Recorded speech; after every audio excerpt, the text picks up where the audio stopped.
I'm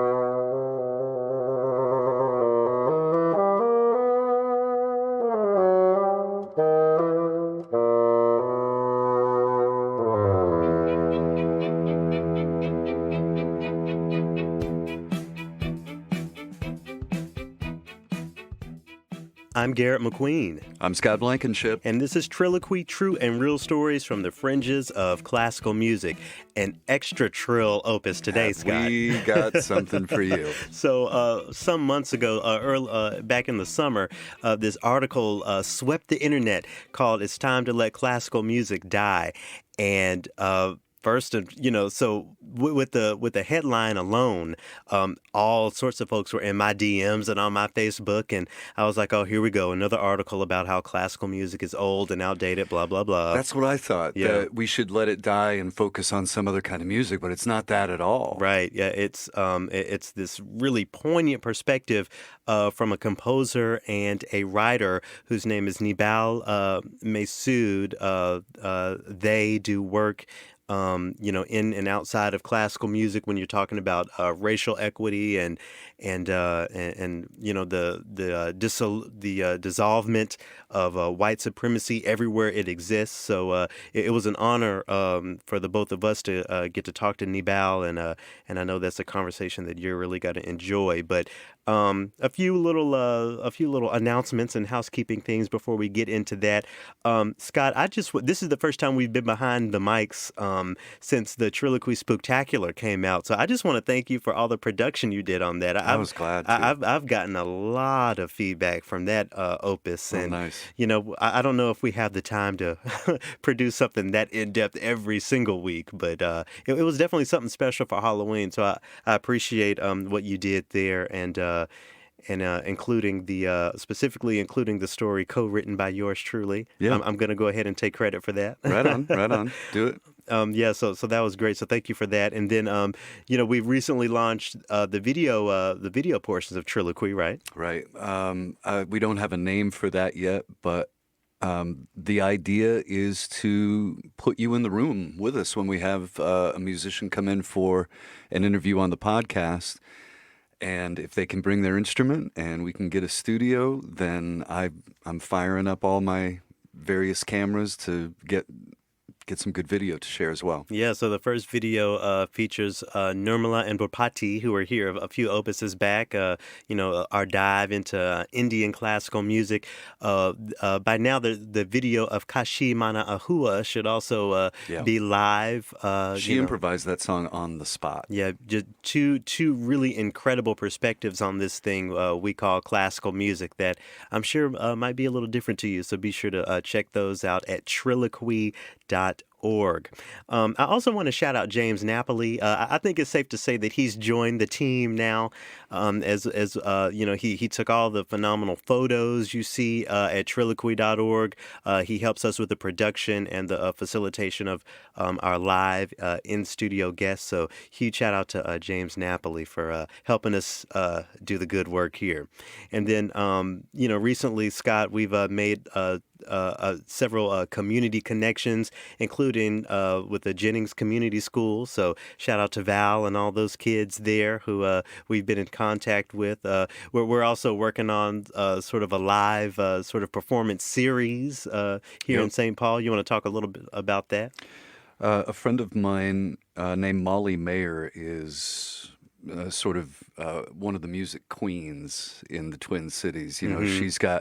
She's got her finger on the pulse of what's going on, and normally the series that she produces fall into the realm of some nebulous words, Americana, roots, and even as far as genres of music, Americana and roots, and even I guess you could go so far as to even say folk has a little bit of a fog around it, but she's interested now in doing some classical series, but living composers. Yeah, how we define classical, though.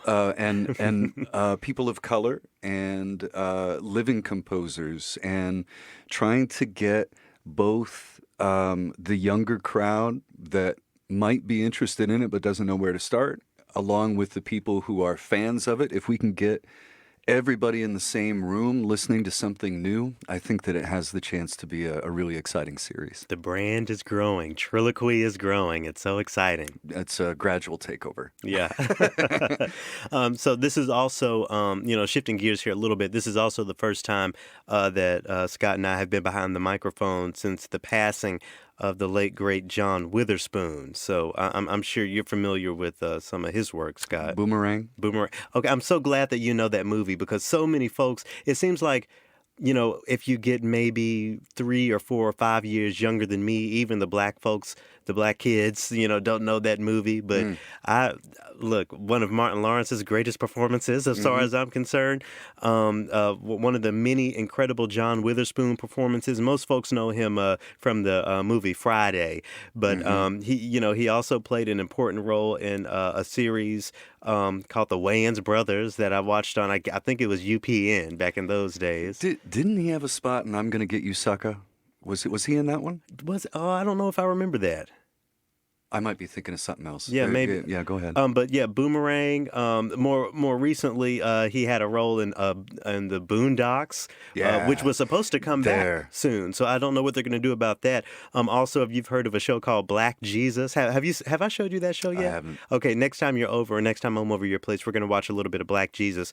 John Witherspoon involved in that. I watched one of his, the Breakfast Club out of New York. They reposted their last interview with him that I think was back in 2015, and I watched that again. And he talked about how he grew up poor. He grew up so poor that he had to wear 2 left boots to school. He didn't even have 2 shoes that matched. And of course, that makes me think about how the arts can offer an escape. So to speak, and a way to experience a more comfortable life and a more comfortable experience. And while it wasn't immediately music for him, it was acting. So shout out and rest in power to John Witherspoon. While he is principally remembered as an actor, he does have a slight connection to music. So Scott, do you know the tune "What Becomes of the Brokenhearted"? It was one of those Motown tunes made famous by Jimmy Ruffin. Oh, of course. The lyrics were actually co-written by John Witherspoon. John Witherspoon and his brother William wrote the lyrics to that song, and I found a little piano rendition that we can sample here now in honor of the late great John Witherspoon.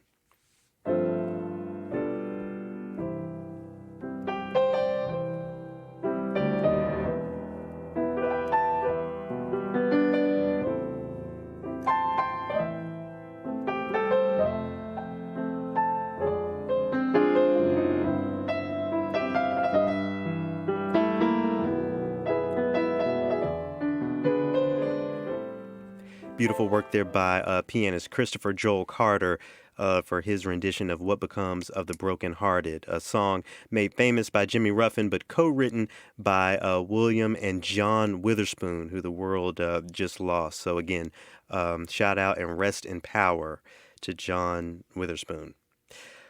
All right, so back to the lecture at hand. As a transition into our conversation with Nebal Maysaud, he does a lot of work in liberating people of color within this genre of classical music. He is of Middle Eastern descent, and he plays a lot of and listens to a lot of Arabic music. And I want to shout out my friend Michael Maysaud, who works for the Minnesota Orchestra. He turned me on to a piece of Arabic music that I think just about everyone knows. So I had him over to my place a few weeks back, and I said, okay, so is there a sample or a little bit of Arabic music that just about everyone knows, but we don't know that we know it or whatever? And immediately, within half a second, he's like, "Oh yeah, obviously." So I hand him my Xbox controller. We go to YouTube, and he shows me this.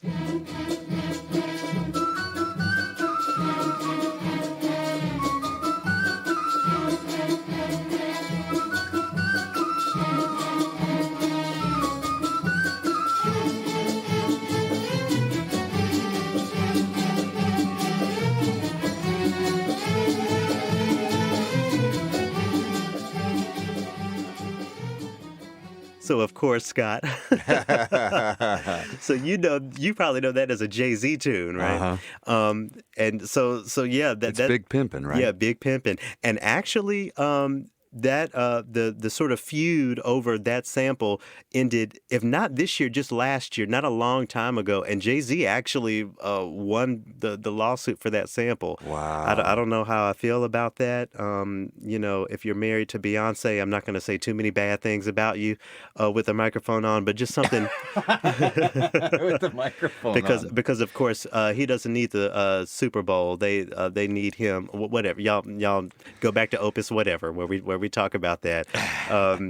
Anyway, so Arabic music and music by people of color, the tradition and the culture behind that, is so infused in so much of our day to day. And the same can be said about classical musicians or people of color in classical music, and how that parlays and applies to all of the conversations of white supremacy and racial equity that exists, even beyond classical music. And Nibal does a great job of exploring those conversations. I was glad to get the chance to ask him questions like, okay, you knew that you were going to get some blowback, but some of the people that took offense to it felt like, well, I don't discriminate.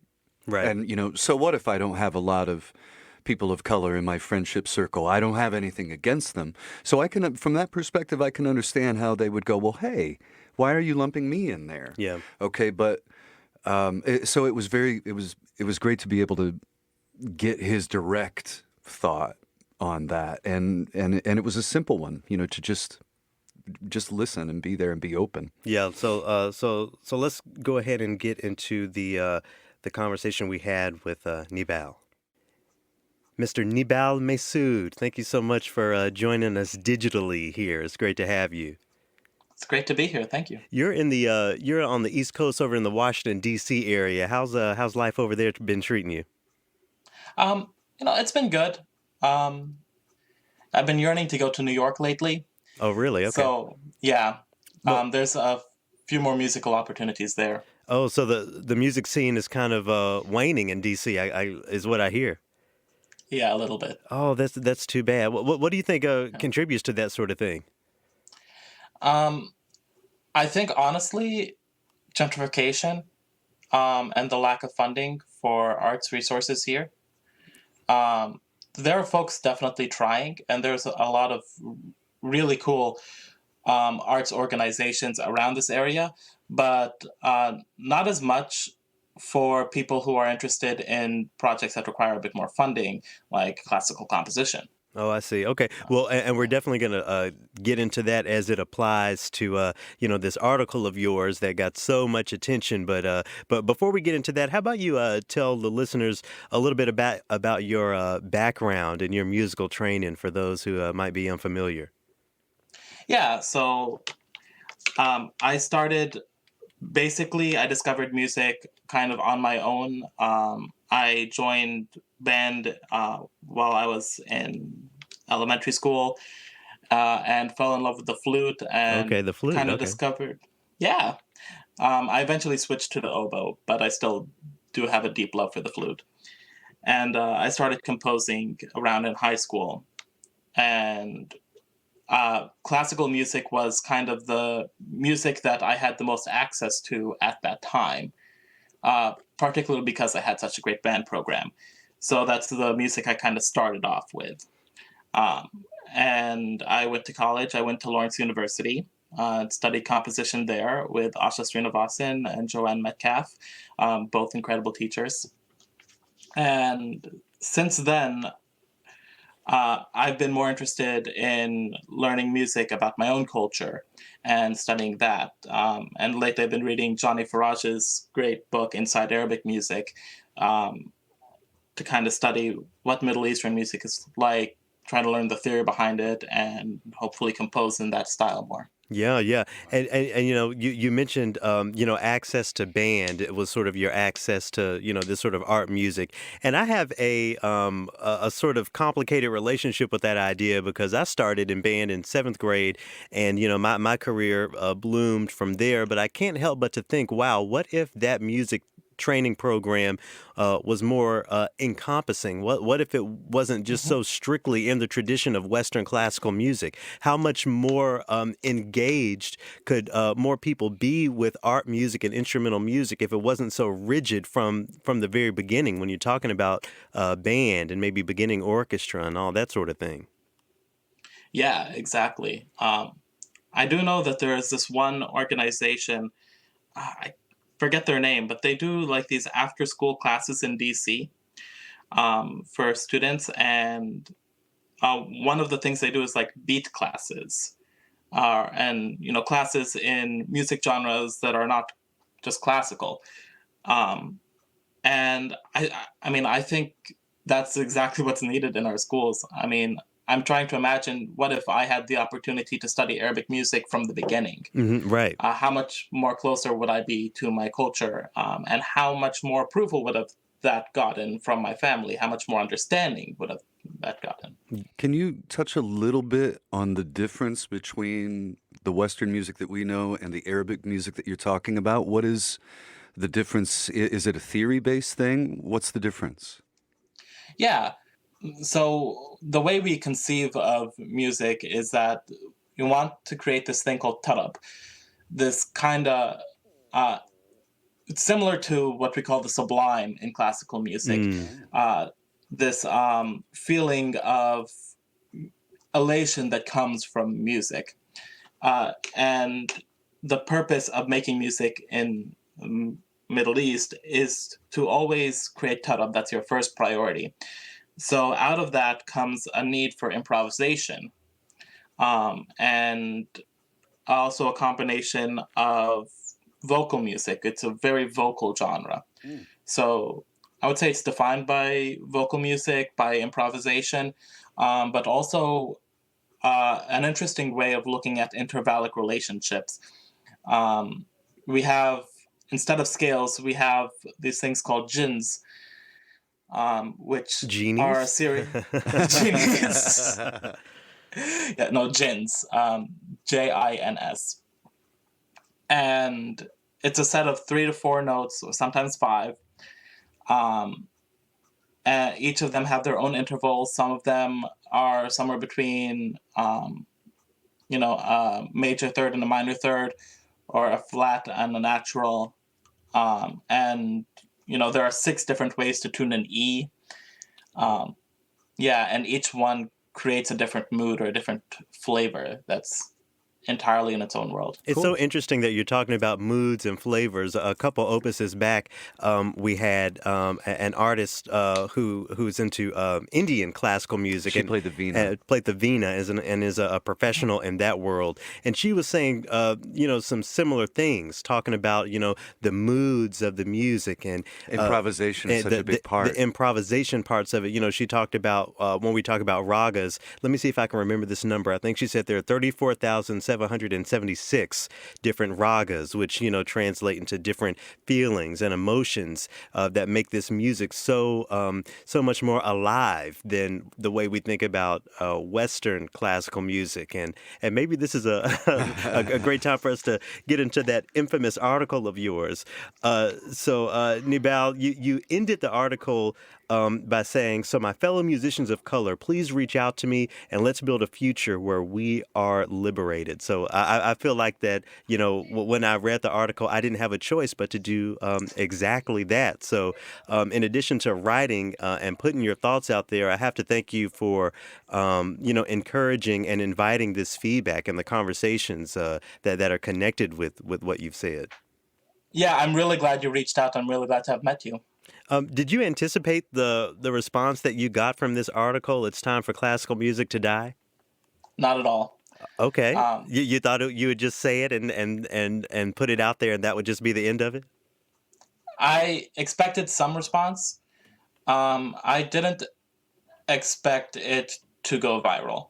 Hmm. So I expected just a few angry comments and maybe a few people reach out to me, but definitely I didn't imagine the scale it would get to. Yeah, and it's interesting to me right off the bat that you were, even in the few responses you were expecting them to be a little angry, a little, pointed.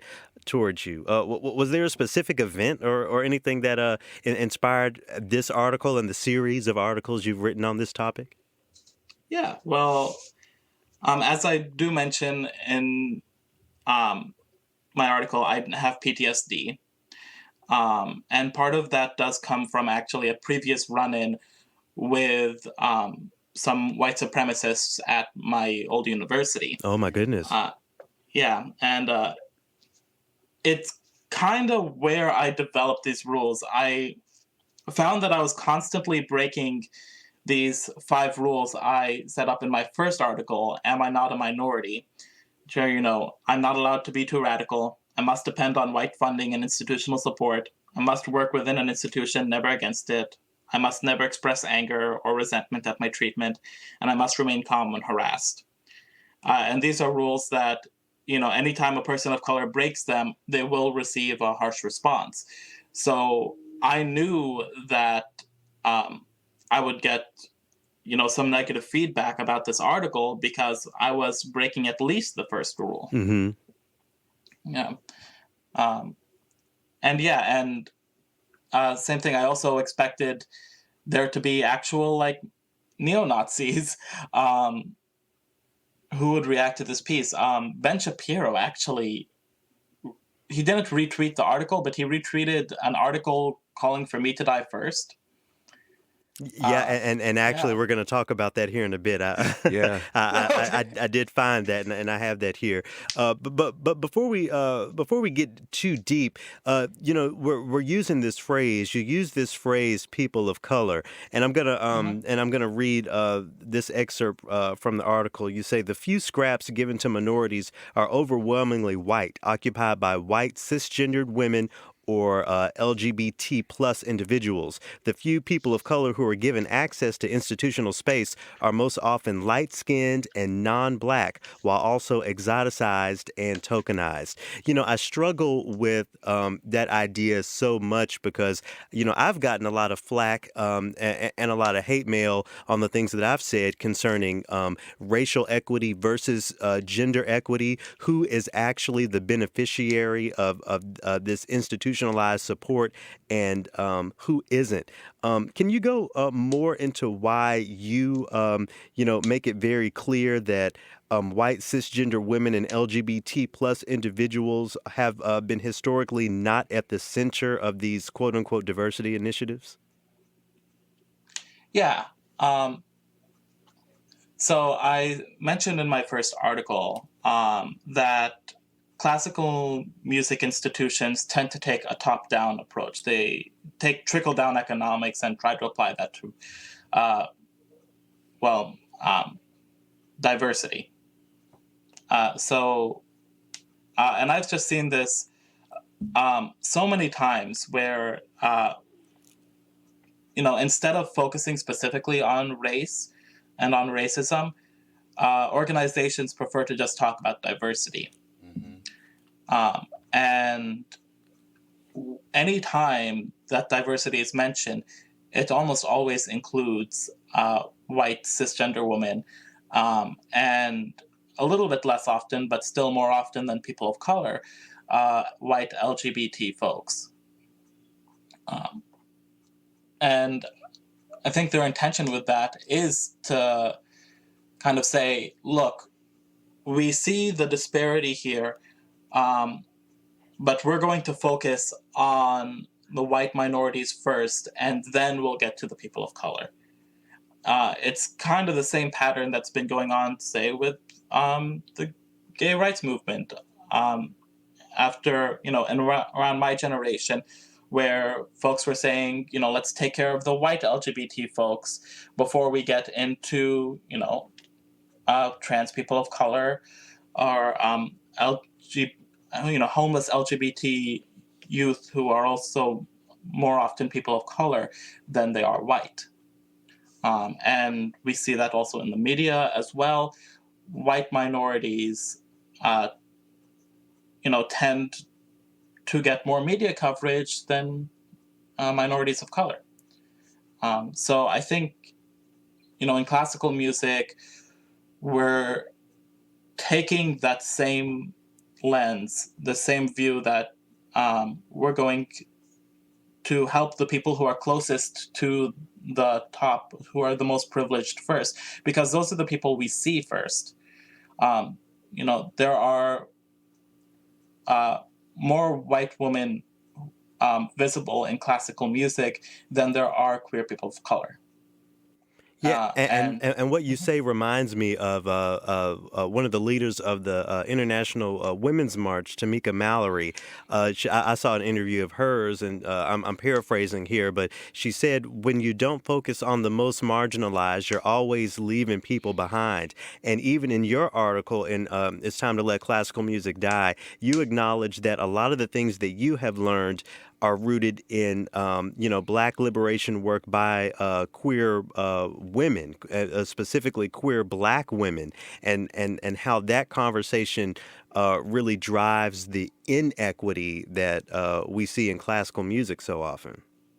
Absolutely. Um, it it was mainly from the people who actually saved my life while I was in college. Um, I had this run-in with um, these white supremacists who were targeting me because I was a queer person of color in the conservatory, but also because I was the leader of the LGBT organization uh, there. So I had a lot of visibility, and it really took teaming up with a lot of queer Black women who were also facing the same and worse conditions, and everything they taught me. Shout out to Kira Elaine Jett, um, who has been like one of my good friends and actually has helped me edit these articles. Um, and also to Bree Colston, who runs Brown Girl Recovery in the Bronx. Um, and, Jude Saint, another good friend of mine, um, who have all been very helpful in teaching me and being patient with me um, as I learned how to listen. Twice now you've mentioned run-ins with these white supremacists. I mean, if you're comfortable, I would love to just hear more about that. What were the events? Was this real life? Was this digital? Yeah, so it was a little combination of both. So, we're in a trimester system at my university. And at the beginning of that trimester, I found a poster or several posters around campus. Um, I think it's said, "Are you afraid to speak your mind on campus? Come challenge the liberal orthodoxy," or something like that. Uh, and it was in my old dorm room. So I got together with a few folks, and we had someone actually go into that meeting and pretend to be one of them to see what it's about. Oh my gosh. And they ended up having several secret meetings where they talked about, bringing back intelligence testing. They had this one meeting about the merits of Japanese internment. Um, uh, And how did you get wind of these secret meetings? uh, Basically, there's no pleasant way to put this. We were spying on them, they were spying on us. Oh my goodness. um, yeah, so they had several people who were kind of cyber stalking us and cyberbullying us. Uh, and I actually had people stalking my Facebook till way after I graduated. Um, and so there was kind of like this cyber war going on as well. And also a lot of cyberbullying.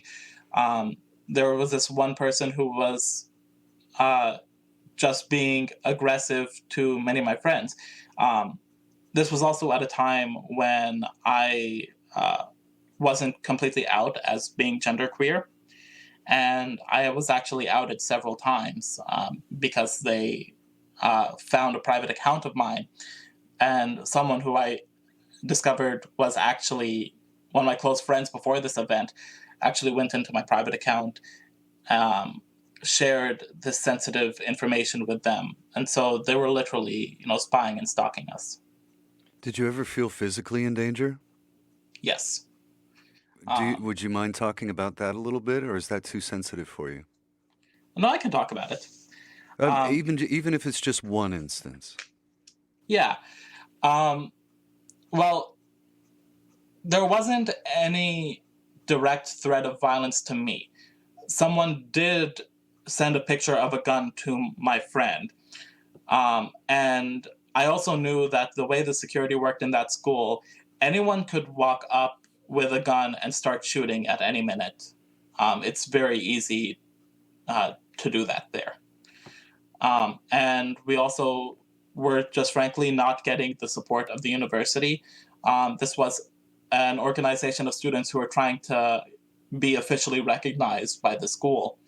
And the university actually encouraged people to come to their meetings.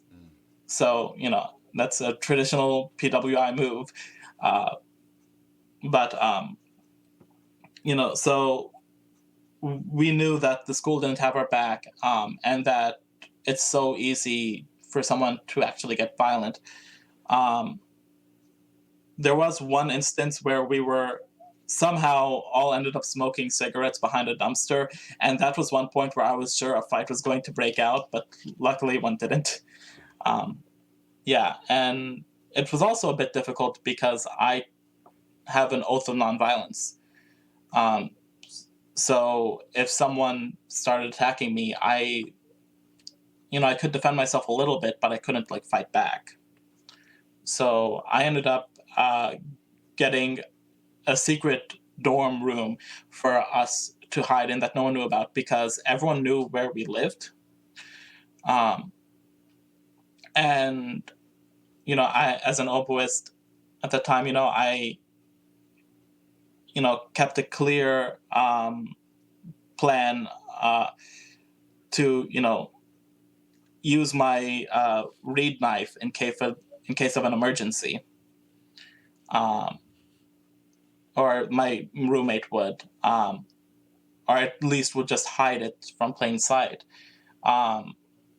And there was one point where I came in and discovered my door was open and completely freaked out, because I thought someone had come in.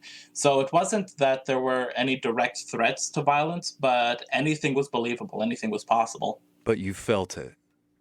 Yes, exactly. Oh my goodness. And this complicated relationship that you're talking about, with the school that wouldn't support you, and this community that you are a part of, whether these people like it or not, reminds me of just, what you talk about in It's Time for Classical Music to Die, this complicated relationship, this abusive relationship that so many musicians of color have with the institute, the institution of classical music. And when you talk about this, abusive relationship, I'm sure that rings true for so many people. Why did you choose that analogy, musicians of color and classical music, in a Stockholm syndrome style abusive relationship? Where did that comparison come from? Yeah. I went back and forth quite a lot on whether to use that analogy, Mm. because I knew some people really wouldn't appreciate it. But as I was writing that down, I felt the same relief I did any other time I realized I was in an abusive relationship. Um, and that's how I knew that it was literal. Um, that the relationship I have with classical music, and that I'm sure many other people of color do have, um, and as evidenced by these rules I laid out in the first article, and the way these institutions function, that they do cause actual trauma, and enforce a culture that produces trauma for people of color. So I decided, if this is the truth, I might as well tell it, and not try to hide it or sugarcoat it. And then, for me, the painful part of that truth is when you say, and I'm quoting here, "Unfortunately, not everyone can escape." What does this mean for the person who comes to this realization? Are they among the people who can't Excuse me, are they among the people who can't escape? I mean, or when you say there are people, when you say not everyone can escape, are you talking about the knowledge of the violent nature of the institution of classical music? Talk to me a little bit more about that. Yeah. So, because we live in a capitalist society, um, funding for the arts and the kind of art we want to create um, can be limited to these institutions. So if you want to create art that sounds like what people in the classical world are creating, then you have to engage with it at least a little bit in order to see your artwork be created. Um, and because it's inherently tied to capitalism, this is a system that none of us can fully escape from. Um, while the goal is, for me at least, for us to break out and create our own genre and create our own music, create our own institutions, find our own ways to create our own art without depending on, um, the permission of white folks. I also recognize that it's going to take us a while to get there. So one thing we need to do now is recognize the relationship we have right now, and each of us needs to find a way to do what we need to do, create the art we need to create, while also balancing this relationship.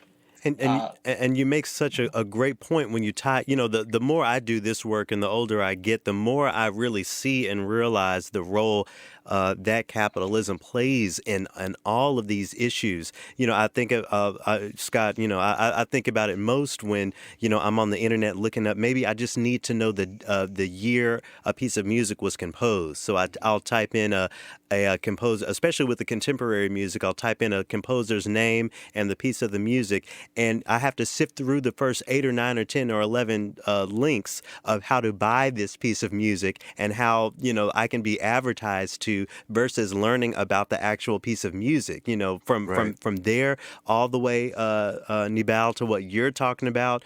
I think we really all need to do a better job of recognizing how the institution of capitalism also plays into these issues.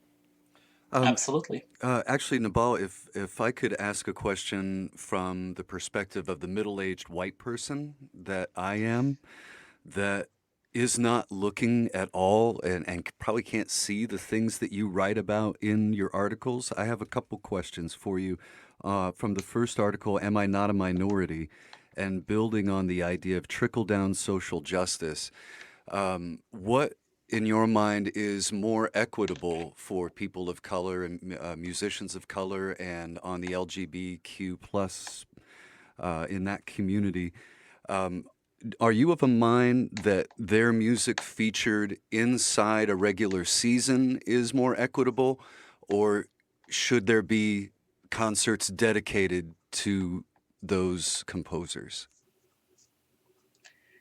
That's a really good question. Um, Neither of those are, I guess, ideal, because that still depends on a white institution making these decisions. I suppose institutions by people of color, that's the ideal. If it's people of color running the show, that I believe is the most equitable. Um, I, for me, I feel the most comfortable around other people of color. If you bring in a person of color into a white space, um, in order to diversify, then you run the risk of putting them in an unsafe situation. Okay. So I don't know. For me, I suppose both. Please include minority composers of color, LGBT and women composers of color, um, in any and all concerts, and also have concerts entirely dedicated to women of color and LGBT composers of color, just because you're so far behind that really as much effort as possible needs to be put in to dismantling racism in classical music. And you're really hitting on something that a lot of people have difficulty understanding, from the very base level of walking into that concert hall. That is not one of our institutions. That's not an institution built by a person of color. So any music, art of color in those spaces, as you talk about all the time here in our conversation and in your writings, is beholden to the permission and the acceptance of that white audience and those white institutions. Even in one of your articles, I have a quote here. You say, while most composers of color are responding to a calling, that calling is to create artwork in our own voices and not to behold ourselves to the social construct of Western classical music. It seems like there is, you already said we're so far behind and there's so much work to be done in establishing our own institutions. But how does that conversation parlay with the music by composers of color that did fall under those, very rigid umbrellas? When I think about William Grant Still's Afro-American Symphony, I think of a piece of music that's black through and through, but unfortunately a piece of music that was also beholden to the constructs and the traditions of that white Western classical music.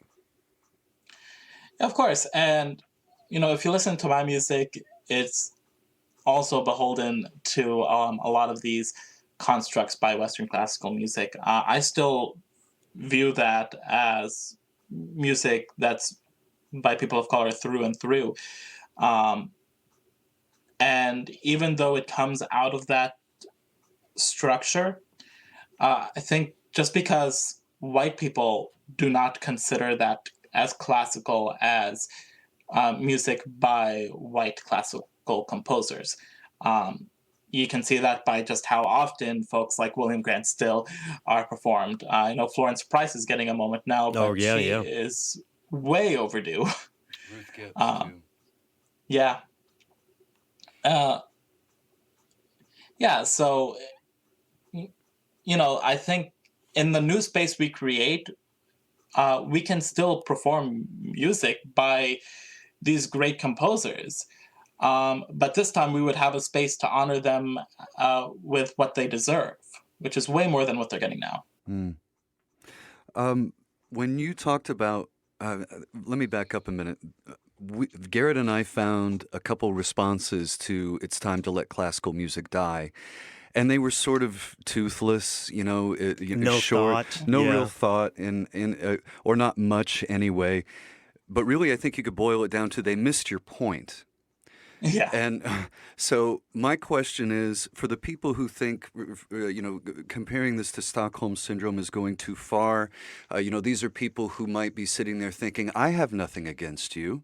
It's a sort of a casual or subdued racism or some sort of hate. That obviously is the person that you're trying to reach with these articles.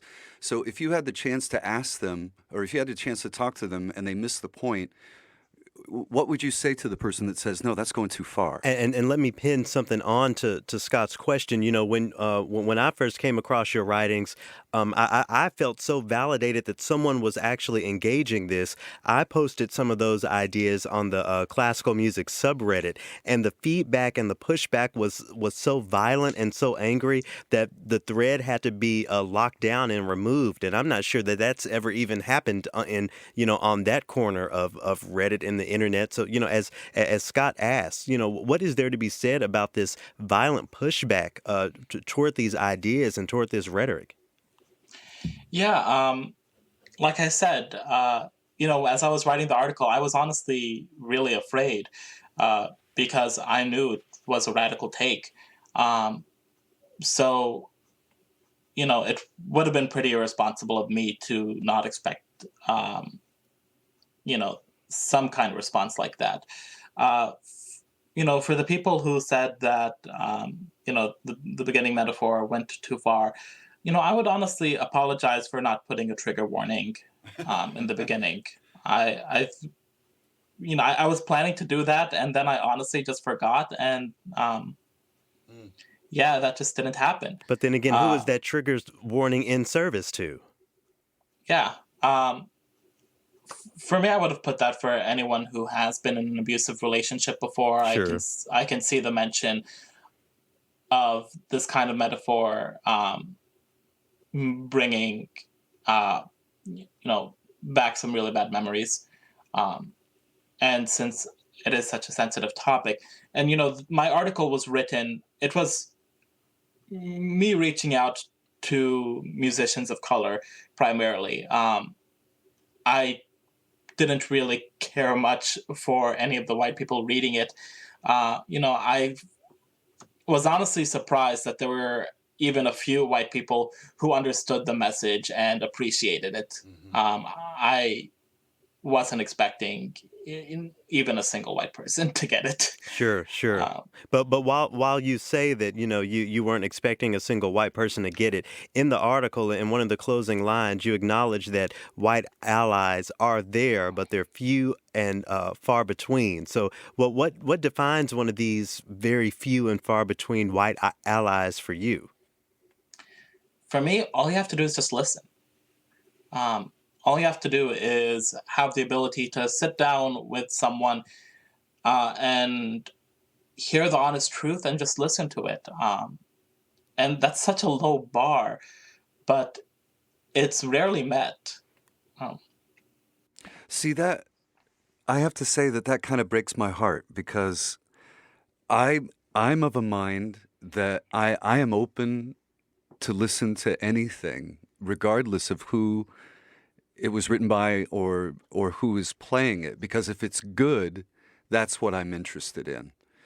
And it just breaks my heart to think that there are that you feel this way because the people around me I see as being very similar, and so I think that the blanching, the sort of wincing effect that you get from some white people in response to your articles is that feeling of, hey, I'm not like that. mhm. What would you say to that person? I mean, that maybe doesn't have somebody to turn to and ask these questions. So, like a potential white ally who Yes. was, yeah, um, just listen. You had an opportunity to listen to my honest truth right there in that article. Hmm. Um, just, you know, this is a person of color speaking their truth. Just trust that. Yeah, to trust that it's It's your truth. Trust that you're not looking for reaction as much as you're looking for a space to say what your reality is. exactly. And that's kind of why I wrote these articles from my perspective. Uh, I make some general claims, but a lot of these do specifically come from my own experiences. Um, and it's and the fact that there are so many people of color who have responded to this article saying that these experiences mirror my own. Mm. I think there is something for white allies to listen to there and to recognize, saying like, oh, we've done a lot of harm, But and own up to that harm. and as challenging as it can be for, folks like Scott or anyone else to, to think about these things, I also felt a little challenge in some of the rhetoric as well. I'm going to read a quote from one of the articles here. You say Western classical music depends on people of color to uphold its facade as a modern progressive institution so that it can remain powerful. So with quotes like that, I think about the Damare and Anthony McGill's. I think about the Awadagin Pratts, the Andre Watts. Even me. I'm the first black person to have a job quite like this at American Public Media. I have answers as far as what I feel like I can do to break down those walls from the inside and not allow myself to be tokenized toward this end of perpetuating the violence that is white supremacy, even as it applies to classical music. But what do you say to the black classical musician, or even just the musician of color, the person of color who feels that attachment but doesn't want to, again, be a conduit to putting forward the facade, as you say, that classical music is this modern progressive institution? Yeah, I think it comes from the perspective you have about where you are, and also Yeah. recognizing, you know, if you honestly believe that classical music is this progressive beacon, um, then you're turning a blind eye to the negative effects or the harm it's doing to communities of color. If you're aware of what classical music is doing to communities of color, then you don't believe that it's such this beacon of progressivism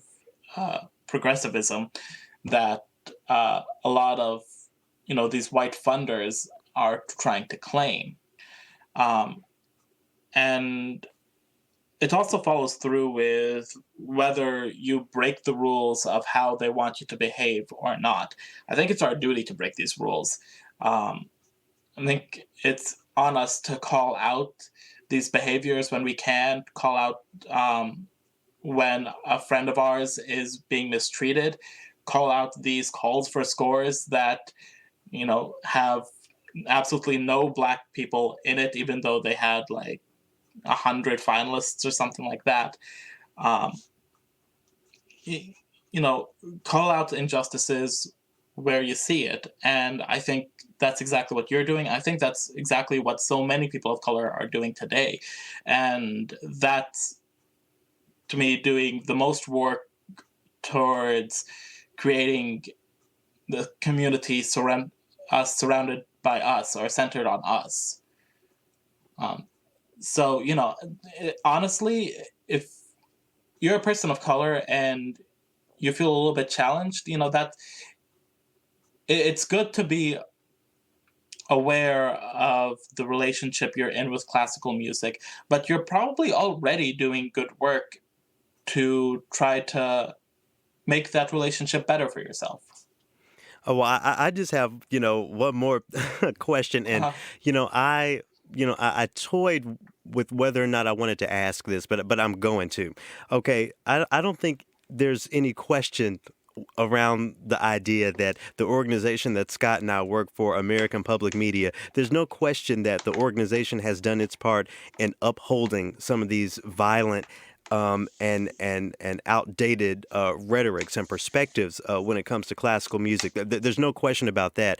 And while Scott and I, can do what we can in our way to sort of dismantle some of that, what do you think an organization like ours, organizations as big as American Public Media, can do to enact to scale change, on scale large change when it comes to breaking down these traditions that have perpetuated this violent rhetoric and this violent reality for so many people? Yeah. I would say just have people of color there in the leadership. In the Don't, leadership, okay. yeah, yeah. Have people of color running the show. It's not enough to have, people of color, like, say, in your ensemble, or have a few that are the lowest level employees. There really needs to be people of color, and people of color who are aware and willing to work for other people of color. Um, People who are willing to put in the work to create a better community for other people of color in that organization. Uh, so, yeah, for me, it's just, white allies should be the ones listening, but people of color should be the ones doing the work. That makes sense. It does. Before we let you go, I have two questions. Number one, what is next for you going forward? What's on your plate as far as are you writing any more articles? Are you doing some music? What's next? Yeah, so as I mentioned before, I've been studying a lot of Arabic music and trying to compose some of it. And I do have a few commissions on the pipeline where I'll hopefully get to play with that a bit. And, that's the thing about all of this, is that I'm still taking commissions and I'm still accepting money from white folks. Um, but, like, we have to. Mm-hmm. I need to eat. Yeah.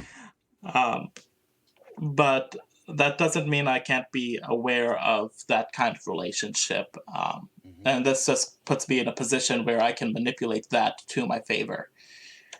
So I'm writing some more music. I have an EP coming out soon, probably around mid-December. And it's completely absurd. It's under my pseudonym Communist Grandpa. And it's... yeah, and we're having like this online party with my good friend DJ Redacted. Who does like... love that name. Right?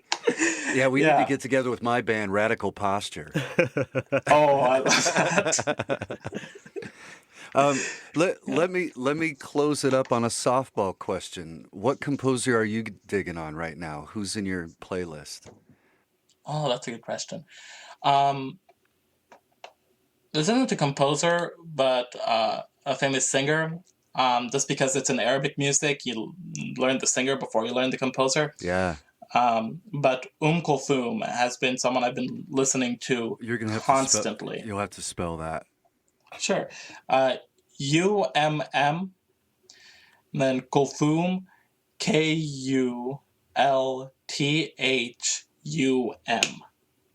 Yeah, I never would have gotten that. So anyway, what is it about that you like? They're kind of the closest to a full symphony in Arabic music. Her long songs, and one piece I've been listening to like on repeat, and it's my most famous one, but it's so good, Alf Leila We Leila. And I've just been studying that deeply, looking at the connection between the maqamat, or the jins, the kind of scales that music has, and the mood it's creating. It's basically an hour-long love song. And there is so much going on with how those musicians create tarab. Bringing it back so full circle. Yeah. Well, Nebal, thank you so much for taking the time. We're definitely gonna keep an eye and again, an ear. Yeah, and an ear. And if there's any way we can support or help push forward your work, don't be a stranger, because it's the work we're definitely interested in. Awesome, thank you so much. Nebal Maysaud in conversation with Garrett McQueen and me, Scott Blankenship, this time here on Trilloquy. Yeah, the first thing I want to acknowledge, this isn't completely on topic, but, as I continue to grow and evolve as a person who's trying to show as much equity as I can everywhere I go, I'm learning a lot when it comes to the queer spectrum. Even as a gay person, I'm learning a lot when it comes toward the queer spectrum and identity. So I just want to openly acknowledge anywhere where we have misgendered Nebal, that is definitely not on purpose. I'm working hard to use their pronouns correctly. So shout out to Nebal for being open on that plane and many other planes, especially when he started talking about the white supremacists especially when they started talking about the white supremacists that they had to deal with Yes, and Garrett, I'm even further removed.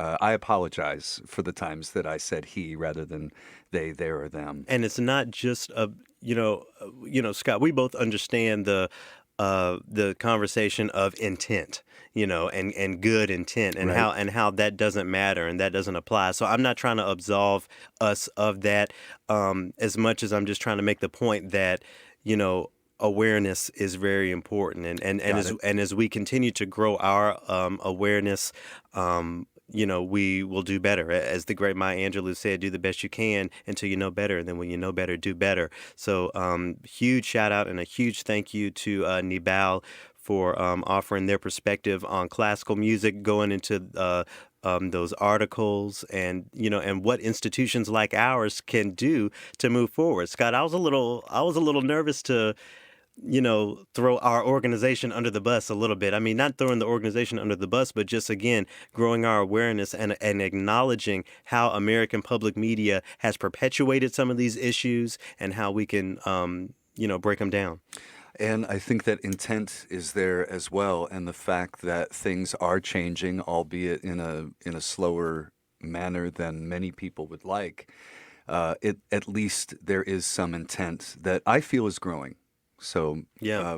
there's change on the horizon. And I'll wrap up this little portion of our conversation by again acknowledging, intent. The late great Nina Simone once said, but that's just the trouble, too slow. In the song Mississippi Goddam, she talks about how folks are saying, "Oh, change is coming gradually." Later on in the song, Nina Simone says, "Do things gradually, bring more tragedy." So, as both you and I try to, do our part in dismantling white supremacy and breaking down barriers in our corner of the world that happens to be classical music.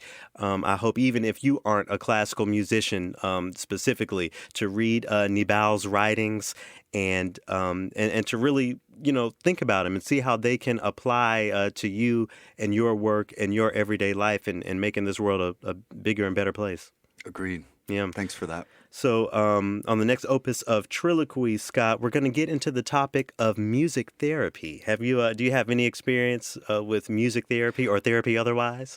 Yeah, I've been in therapy. Yeah, me too. Yeah, maybe we could talk about that next time. Physical and mental, but this is an area that I know exists, but I don't know many details. So I'm interested to find out what Claire and Lindy have to say coming up next time. Yeah, the guests will be Claire Klein and Lindy Walker, both professionals in the field of music therapy. So you'll definitely want to check in to the next opus of Trilloquy. And before we cut off the mics, just one more time, rest in peace and rest in power to the late, great John Witherspoon. Thanks for tuning in.